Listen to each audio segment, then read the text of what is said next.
Good morning everyone. So in today's class we will discuss the next topic, that is connective tissue.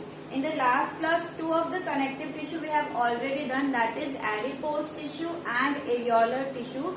So today we will take our next connective tissue, the third one, that is liquid connective tissue. And this liquid connective tissue is also known as vascular tissue. Okay, so ये हमारा third connective tissue है, liquid connective tissue, जिसे हम vascular tissue भी बोलते हैं. As the name suggest, यहाँ पर जो कनेक्टिव टिश्यू होगा वो आपका लिक्विड यानी फ्लूइड फॉर्म में प्रेजेंट है. ओके, सो यहाँ पर लिक्विड कनेक्टिव टिश्यू में हमारा जो आता है, that is we have two liquid connective tissue in our body. The first one is blood and the second liquid connective tissue is lymph. So we have to study this blood and lymph in detail. Now यहाँ पर हम लेते हैं सबसे पहला हमारा connective tissue, blood. So बच्चा, blood is what? It is connective tissue, and you know connective tissue is what? Which connects one part of our body with another. जो हमारी बॉडी के वन पार्ट को दूसरे पार्ट से connect करने का काम कर रहा है. So this blood having it is made up of two components. So it have two components, and what are those components? The same. The first component here is matrix, and the second component is called formed elements. Formed elements को हम simply यहाँ पर बच्चा sales भी बोल सकते हैं. सो यहाँ पर आपके blood cells and matrix include किया जाता है. This matrix is also known as plasma. Blood का जो मैट्रिक्स है उसे स्पेशल नाम दिया जाता है, दैट इज प्लाज्मा. एंड यहाँ पर जो फॉर्म्ड एलिमेंट्स होते हैं, that include your RBCs, WBCs and platelets. Okay, so blood matrix को प्लाज्मा कहा जाता है, और सेल कौन कौन से प्रेजेंट है? RBC, WBC and platelets. अब अच्छा, ये आपका जो प्लाज्मा होता है, this is 55% of your blood, while these cells are 45% of your blood. आपके ब्लड में प्लाज्मा 55% है, और जो सेल्स हैं वो आपके क्या हैं? 45% है. ना नेक्स्ट, अगर हम इस प्लाज्मा की बात करें तो प्लाज्मा है क्या? सो प्लाज्मा आपका बच्चा, plasma is pale yellow fluid. ये पेल येलो फ्लूइड होता है, जिसके अंदर आपके क्या है? पेल येलो फ्लूइड, जिसके अंदर इस प्लाज्मा में 90% क्या है? 90% वाटर, एंड इस प्लाज्मा का 10% क्या है? In 10% it have salts, ions, vitamins, hormones, waste of our body. So यहाँ पर प्लाज्मा के अंदर, प्लाज्मा बच्चा आपका 90% वाटर कॉन्स्टिट्यूट करता है, and rest 10% of this plasma. Total plasma कितना है? 55. इस 55 का 90% वाटर है, और इस 55 का 10% salt, ions, nutrient, vitamin, hormones, and आपका क्या है? N2 वेस्ट है. Okay, now coming to the next, यहाँ पर आपके जो फॉर्म्ड एलिमेंट्स है उनकी बात करते हैं. So formed elements में the first we will talk about our RBCs. पहले हम बात करेंगे किसकी? RBCs की. So RBCs, they are also known by the name erythrocyte, erythrocytes. तो आरबीसीज को ही क्या कहते हैं, एरिथ्रोसाइट्स कहते हैं। फाइन। ये हमारे ब्लड में अराउंड 5 मिलियन MM³ आपका जो है MM³ ब्लड के अंदर अराउंड 5 मिलियन जो है काउंट में होता है, यानी कि ये आपके अबंडेंट सेल है, सबसे ज्यादा प्रेजेंट होते हैं। Okay, so they are around 5 million in our blood. Then बच्चे यहाँ पर इनका जो लाइफ स्पैन होता है वो 128 डेज का होगा, यानी कि ये आपके 128 डेज तक फंक्शनल रहते हैं और उसके बाद इनकी क्या हो जाती है, डेथ, ये डिग्रेड हो जाते हैं। सो यहाँ पर अगर हम बात करें आरबीसीज को अगर एक्सपेंड किया जाए तो ये है क्या, RBC stands for red blood corpuscle. Now see, यहाँ पर हम कॉर्पसल टर्म यूज कर रहे हैं, सेल्स टर्म नहीं यूज किया जाता है। And what is corpuscle? Corpuscle is a remaining part of something, यानी कि कॉर्पसल्स आपका होता है बचा हुआ पार्ट। तो why we are calling it corpuscle and not a cell? RBCs को आप सेल क्यों नहीं बोलते बच्चा? सो यहाँ पर अगर हम देखें इसकी फॉर्मेशन को, सो आपके जो आरबीसीज होते हैं व्हेन दे आर इमेच्योर, यानी कि आरबीसी जब बनते हैं इमेच्योर होते हैं तो they are of oval shape. ये आपके कैसे होते हैं, ओवल शेप के होते हैं। जब कैसे होते हैं, इमेच्योर है, यानी कि ये इस टाइम पर क्या है, नॉन फंक्शनल है। ओके, जैसे जैसे आपका ये आरबीसी ग्रोथ करता है, जैसे जैसे ग्रोथ करता है यानी मेच्योर होता है, तो इस आरबीसी की शेप चेंज होकर हो जाती है like this, which is called biconcave shape. So यहाँ पर आपकी शेप कैसी हो गई, बाइकॉन्केव। कब हुई है, मेच्योरिटी पर हुई है। सो यहाँ पर ऐसा क्यों हुआ, सी आपका यहाँ पर जब आपका ओवल शेप इमेच्योर था तो यहाँ पर जब ये ग्रोथ फेज में जाता है बच्चा, ग्रोथ फेज में यहाँ पर एक पिगमेंट फॉर्म होने लगता है and that pigment is called haemoglobin pigment which is represented by HB synthesis. यानी कि जब ये ग्रोथ करता है तो इसके अंदर क्या होता है, HB का सिंथेसिस होता है, हीमोग्लोबिन पिगमेंट का सिंथेसिस होता है। And because of that synthesis यहाँ पर आरबीसी के अंदर पूरा आरबीसी फिल्ड हो जाता है, किससे, it get filled with a red pigment. And because of this filling ये आपका कैसा अपीयर होगा, ये आपका होता है red in colour due to formation of hemoglobin pigment। तो यहाँ बाइकॉन्केव शेप का होगा, मेच्योरिटी पर रेड कलर का होगा, क्यों, क्योंकि यहाँ पर हीमोग्लोबिन पिगमेंट फॉर्म हुआ है जो इसे रेड कलर इम्पार्ट करता है। ओके, और यहाँ पर ये होता है इट बिकम्स फंक्शनल। मेच्योरिटी पर ये काम करना शुरू करता है, यानी कि जब ये इमेच्योर था तब ये कोई काम नहीं कर रहा था, जब ये मेच्योर हुआ है तब ये फंक्शन परफॉर्म करना स्टार्ट करता है। फाइन। अब यहाँ पर बात करते कि ये क्या फंक्शन परफॉर्म कर रहा है। बट बिफोर दैट बच्चा one more point is there in mature and immature RBC and what is that, see in the diagram I have clearly shown that in the immature RBC we have nucleus। यहाँ पर आपका क्या है, nucleus present है but haemoglobin is not there. So यहाँ पर in this immature cell nucleus is present but lack HB। Haemoglobin यहाँ पर नहीं है। So as the hemoglobin start to synthesize in this mature RBC, nucleus get degenerate। यहाँ पर nucleus क्या हो गया है, डीजनरेट हो गया है। इस डायग्राम में मैंने आपको इंटरनल कहीं पर भी न्यूक्लियस शो नहीं किया। And as the nucleus get degenerate here, तो यहाँ पर इसको हम यहाँ पर सेल नहीं बोल सकते.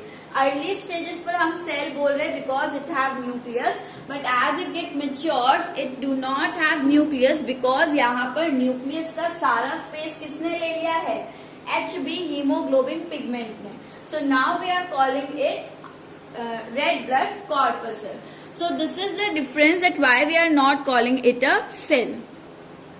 So I hope this question is clear to you now कि हम early stages पर इसे cell बोलते हैं. Why? Because it lack nucleus and when it get matures, तो यहाँ पर हम इसे क्या कहते हैं, corpuscle कहते हैं, जहाँ पर nucleus क्या हो चुका है, degenerate हो चुका है. Now where this RBC is formed? So if the question is asked that where it is formed, कहाँ पर form होता है, कहाँ बनता है? So this RBC is formed in bone marrow. And what is this bone marrow? Inside our bone, again inside our bone, जब हम अभी bone का structure पढ़ेंगे, so यहाँ पर bone के अंदर भी आपका क्या है, bone is not a hollow structure. आपकी बोन अंदर से खाली नहीं होती, यहाँ पर भी आपका एक सेमी सॉलिड मैट्रिक्स प्रेजेंट होता है. And this semi solid matrix of your bone is called bone marrow. So यही बोन मैरो आपके इरिथ्रोसाइट्स यानी कि आरबीसीज का फॉर्मेशन करता है. अलॉन्ग विद दिस यहाँ पर आपका एक और स्ट्रक्चर है विच is called spleen. And this spleen is actually present just below your lung on the left side. यहाँ पर आपका एक ऑर्गन प्रेजेंट होता है स्प्लीन, वो भी आपका क्या करता है, आरबीसी फॉर्म करने का काम करता है. Okay. And after 120 days of function ये आरबीसी 120 दिन के लिए आपका वर्क करता है. After that it get degenerate. और ये आपकी बॉडी में डीजनरेट कहाँ होगा, ये डीजनरेट भी आपका होता है स्प्लीन के अंदर. तो स्प्लीन के अंदर दो काम हो रहे हैं. एक तो यहाँ पर आरबीसी का स्टोरेज एंड फॉर्मेशन हो रही है, स्टोरेज एंड फॉर्मेशन भी होती है. एंड यहाँ पर along with this spleen is also called graveyard of RBC. इसे आरबीसी का कब्रिस्तान कहा जाता है because RBCs degrade in spleen. क्योंकि आरबीसी आपके कहाँ डिग्रेड हो रहे हैं, स्प्लीन में हो रहे हैं. सो आई होप आपको यहाँ पर 1 मार्क्स के छोटे छोटे क्वेश्चंस क्लियर होंगे. That what is the other name of RBC, it is erythrocyte. What is the life span of RBC, 120 days. What is the shape of RBC? So oval when it immatures and biconcave when it get matures. Then where it is formed in the bone marrow and spleen. Now coming to the next point, what is the function of RBC? इसका काम क्या होता है? तो बच्चा RBC के अंदर आपका जो हीमोग्लोबिन रेड पिगमेंट प्रेजेंट होता है, ये रेड पिगमेंट एफिनिटी शो करता है to bind with the gases. ये आपका हीमोग्लोबिन गैसेस से बाइंड कर सकता है, whether it is CO2 whether it is O2. So यहाँ पर हीमोग्लोबिन की वजह से आपका, क्योंकि ये गैस से बाइंड कर सकता है, तो आपकी बॉडी में गैस को ट्रांसपोर्ट कराना यानी कि गैसेस का एक्सचेंज करने का काम कौन करता है, हीमोग्लोबिन कर रहा है. सो यहाँ पर फंक्शन की अगर बात करें, so haemoglobin binds with gases, that is O2, CO2 and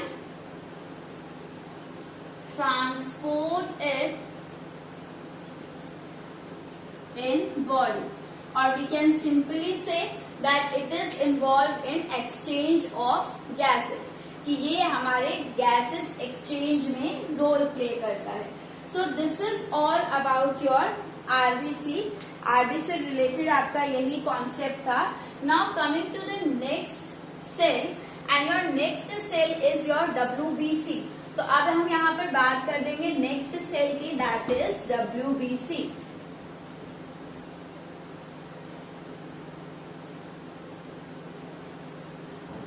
so coming to the B, that is WBC. अच्छा, एक और बात बचा, यहाँ पर आपका कभी भी आरबीसी डिवाइड नहीं हो सकते। नॉर्मली आप पढ़ते हैं ना, एक सेल आपका डिवाइड होके नए सेल बनाता है। सो अगर आपको जस्टिफाई करना हो कि that RBC never undergo in division, तो आप कैसे जस्टिफाई करेंगे? बिल्कुल ट्रू है, आरबीसी आपका डिवाइड होके नए सेल्स फॉर्म नहीं कर सकता, because your RBC is a nucleated. आपका आरबीसी कैसा है? यहाँ पर आप पॉइंट लिख सकते हैं कि आपका आरबीसी जो है वो ए न्यूक्लिएटेड है। ए जहां पर टर्म हो, ए नेगेटिव सेंस में होता है, यानी कि विदाउट न्यूक्लियस है। So do not undergo cell division. तो ये सेल डिवाइड कर नए सेल फॉर्म नहीं कर सकता है। Okay, now coming to WBC। WBC stands for white blood cells. WBC हम किसे कहते हैं? व्हाइट ब्लड सेल को। What is the other name of WBC? So other name में इन्हें बोला जाता है ल्यूकोसाइट्स। ल्यूकोसाइट्स, कई बुक में आपका लिम्फोसाइट्स हो सकता है। Lymphocyte is actually type of leukocyte. तो आपके जो WBC होते हैं बॉडी में डिफरेंट टाइप के होते हैं, that you will get to know in your higher classes. तो उसी में आपका एक टाइप होता है लिम्फोसाइट। तो इसे हम यहाँ पर क्या कहते हैं? ल्यूकोसाइट। अब जैसे आरबीसी रेड कलर के थे, ये आपके जो है कलरलेस होते हैं, तो यहाँ पर कोई कलर नहीं है। और ल्यूकोटर्म, आपको if you remember this, leucoplast आया था। ल्यूकोटर्म जो होता है वो कलरलेस के लिए होता है, ठीक है। देन आपके आरबीसी का कोई फिक्स शेप नहीं होता, दे हैव अमीबॉइड शेप। जैसे अमीबा होता है उस जैसी शेप के होते हैं, और अमीबा की तरह ये शेप चेंज कर सकते हैं। So amoeba is your somewhat irregular, और अमीबा की टेंडेंसी क्या होती है कि बार बार अपनी शेप जो है वो चेंज करता रहता है। So your WBCs are also having amoeboid structure, so they are able to change their shape. So amoeboid structure and able to change their shape। ये अपनी शेप को चेंज कर सकते हैं। ओके, सो आई होप यहाँ तक आपको clear है ना। यहाँ पर बात करते हैं next point, that is life span. Life span, so what is the life span of your WBCs? आपकी बॉडी में WBCs फॉर्म होने के बाद अराउंड 1 वीक के लिए सरवाइव कर सकता है। कई जगह पर आपका 3-4 दिया होता है, क्योंकि WBCs डिफरेंट टाइप के हैं बच्चा।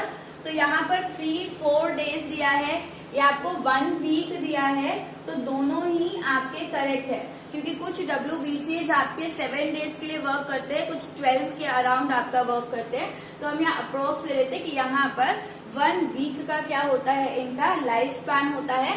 And according to NCERT it is 3 to 4 days. ठीक है, दोनों ही कॉन्सेप्ट कर लेते हैं। तो NCERT के अकॉर्डिंग ये 3 to 4 डेज होता है। Now where it is form, तो यहाँ पर ये फॉर्मेशन इनकी कहाँ हो रही है? Again these WBCs they are also formed in your bone marrow। तो ये भी आपके कहाँ पर फॉर्म होते हैं? They are also forming in your bone marrow, and along with this one more organ is there, thymus। Thymus आपका chest region में प्रेजेंट होता है, लोकेटेड होता है। तो ये बोन मैरो एंड थाइमस दोनों से ही फॉर्म होते हैं। इसके अलावा भी आपकी बॉडी में कई जगह है जहां पर आपके प्राइमरी इन दोनों रीजन से होते हैं, बोन मैरो और थाइमस। इसके अलावा भी आपके हैं लाइक यहाँ पर आपका टॉन्सिल, आपने सुना होगा, कई लोगों को कहते हैं टॉन्सिल हो गया है।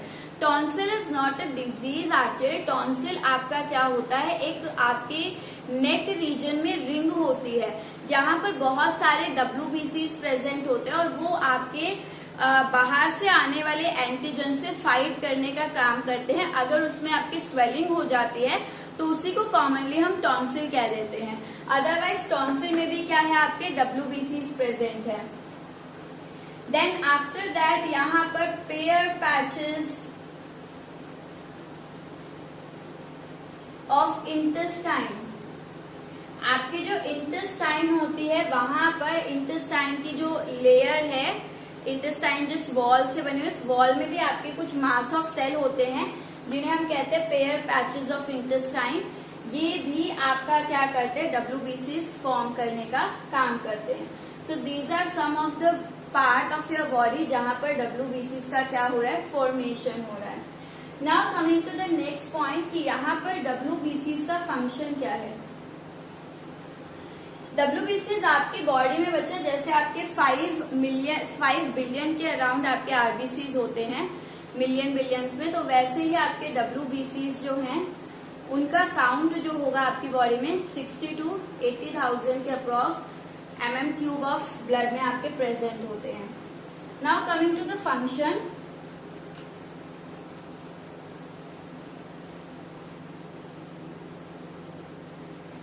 फंक्शन में बच्चा आपके WBCs का काम होता है टू मेंटेन इम्यूनिटी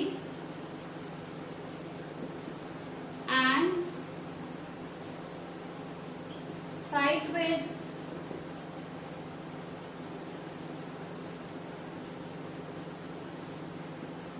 एंटीजन, जिन्हें हम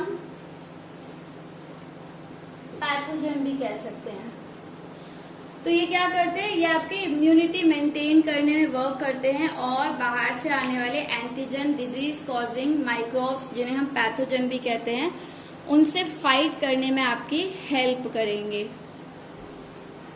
तो यहाँ पर इम्यूनिटी क्या होती है, immunity is the capability of your body to fight with harmful microbes.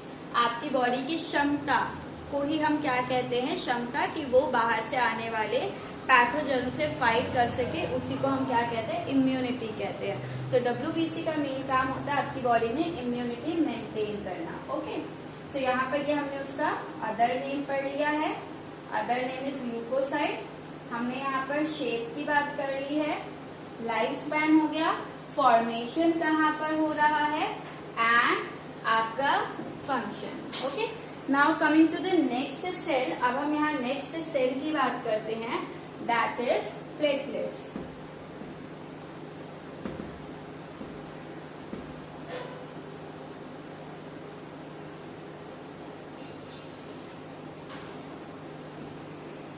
Is your platelets. अच्छा बच्चा, आप WBC को सोल्जर ऑफ आवर बॉडी भी बोल सकते हैं। सोल्जर क्या करते हैं, फाइट करने का काम, या फिर आप उन्हें स्कैवेंजर ऑफ बॉडी भी कह सकते हैं। तो ये भी नोट कर लीजिए, WBCs are also called soldiers और स्कैवेंजर्स ऑफ बॉडी, क्योंकि ये सोल्जर की तरफ फाइट कर रहे हैं, और स्कैवेंजर होता है जो आपकी बॉडी को क्लीन रखे, ठीक है, जो वेस्ट को बाहर हटा दे। तो यहाँ पर ये आपका WBC क्या कर रहा है, सोल्जर या स्कैवेंजर की तरह काम कर रहा है। Now coming to the platelets. Platelets बच्चा आपकी जो होती हैं, इनका मेन आपका जो काम होता है, लाइफ स्पैन आपकी इनकी भी इतनी ही है, 3-4 डेज के अराउंड आपका वर्क करती है। और प्लेटलेट्स का मेन जो काम होता है, that is they are involve in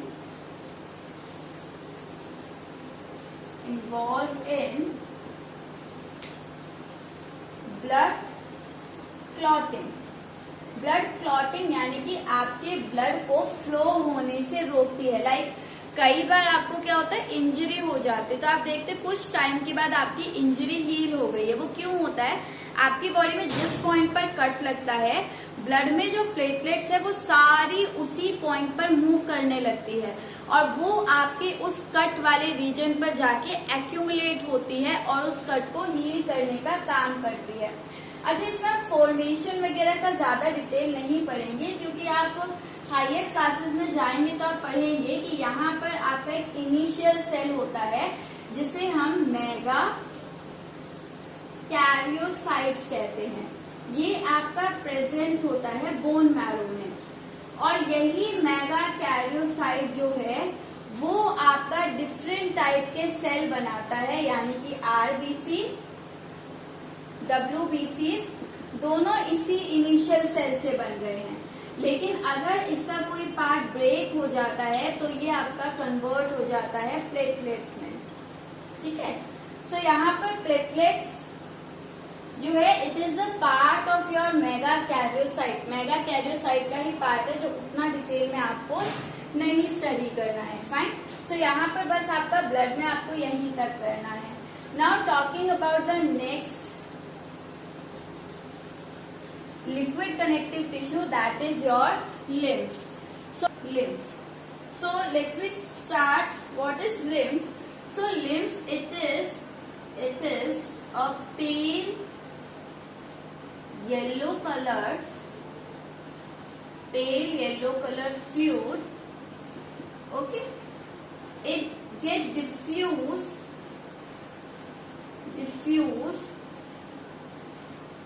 from blood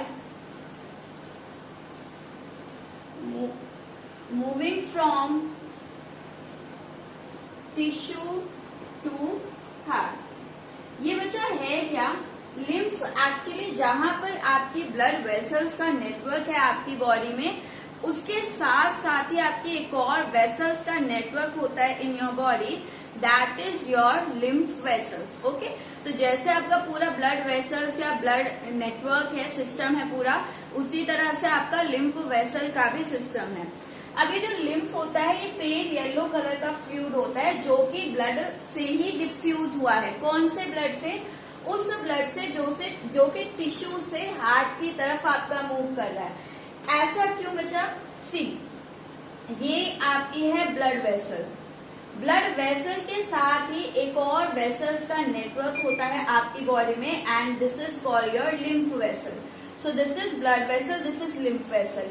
इस ब्लड वेसल के इनसाइड आपका फ्लो कर रहा है क्या? इसके इनसाइड फ्लो कर रहा है ब्लड। ओके, तो ये कंप्लीट प्लाज्मा है। इस प्लाज्मा में ये आपके डिफरेंट जो हैं सेल्स है, तो यहाँ फ्लो कर रहा है। अब यहाँ पे वो ब्लड जो कि टिश्यू से आपका हार्ट की तरफ मूव करता है, वो ब्लड आपका स्लोली मूव करेगा, ये तो आपको पता है। सी, आपका जो ऑक्सीजनेटेड ब्लड होता है वो फास्ट मूव करता है, और ऑक्सीजनेटेड आपका हार्ट से ऑर्गन तक जाता है। देन आपका दूसरा जो डीऑक्सीजनेटेड ब्लड होता है वो आपका स्लोली मूव करता है, जहां पर ब्लड डीऑक्सीजनेटेड ब्लड कहाँ से कहाँ फ्लो करता है? आपके ऑर्गन से हार्ट की तरफ आता है ना। सो यहाँ पर आप कह सकते हैं कि ये आपका जो लिम्फ होता है वो डिफ्यूज होता है आपका उन्हीं ब्लड वेसल से जहां पर डीऑक्सीजनेटेड ब्लड यानी कि ब्लड फ्लो हो रहा है फ्रॉम टिश्यू टू हार्ट। अब क्योंकि ये आपका धीरे धीरे मूव कर रहा है, तो जब धीरे धीरे मूवमेंट होती है तो यहाँ पर कुछ टाइम मिल जाता है कि यहाँ पर इस ब्लड वेसल में जो लिक्विड प्लाज्मा है एंड इसके कंपोनेंट्स है वो डिफ्यूज होकर इस स्पेस में आते हैं, और यहाँ से आपका मूव करते हैं कहाँ पर? आपकी लिम्फ वेसल में। सो यहाँ पर आपकी ब्लड वेसल से कुछ अमाउंट में जो प्लाज्मा है एंड ब्लड के कंपोनेंट्स है वो आपका मूव हुए लिम्फ वेसल में। ओके, देन यहाँ पर ब्लड और लिम्फ में डिफरेंस क्या है? फिर यहाँ पर इन दोनों में क्या डिफरेंस होता है बच्चा?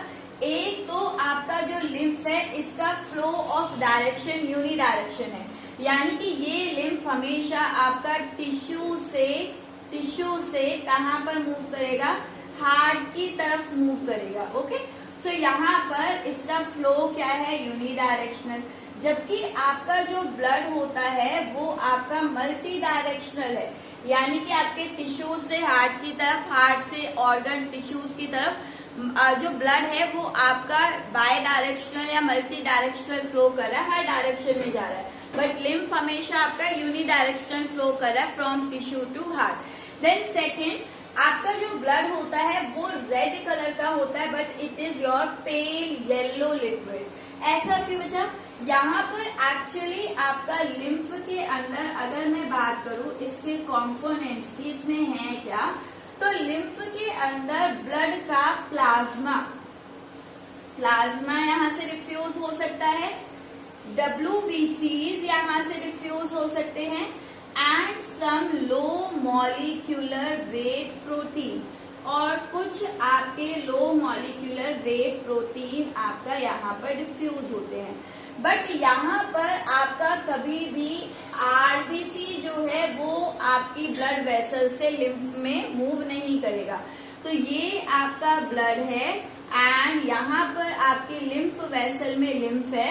यहाँ पर क्या चीज आपका डिफ्यूज नहीं हो रही है, सो इन दिस आरबीसी डिफ्यूज नहीं हो रहा है, प्लेटलेट्स आपकी डिफ्यूज नहीं होती है उतनी, और high molecular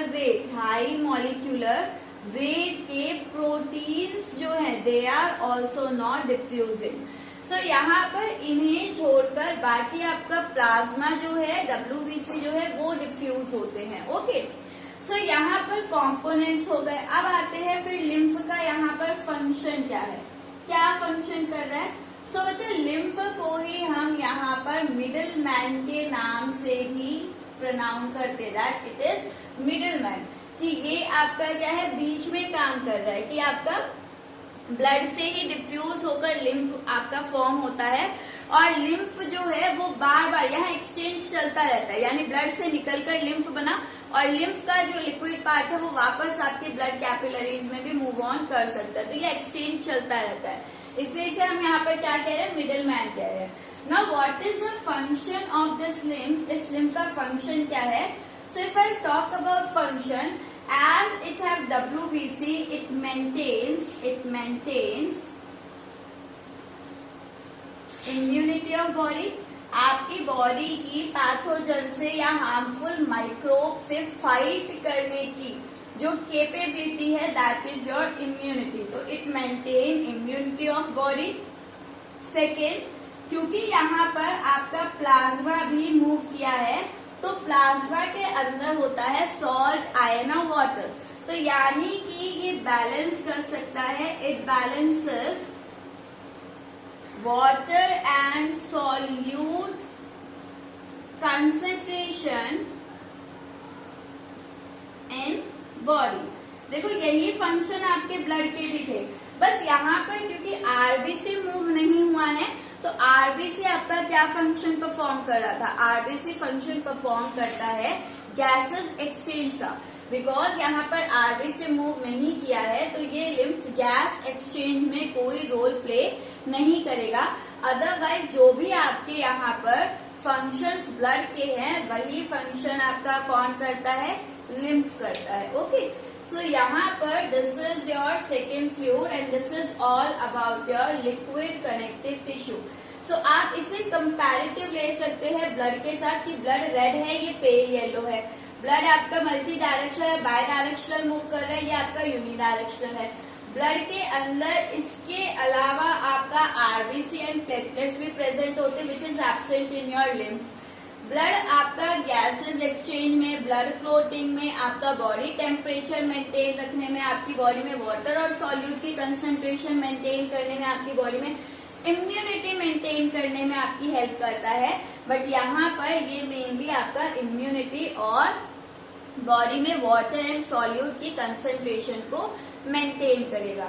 so this is what we have finished our liquid connective tissue.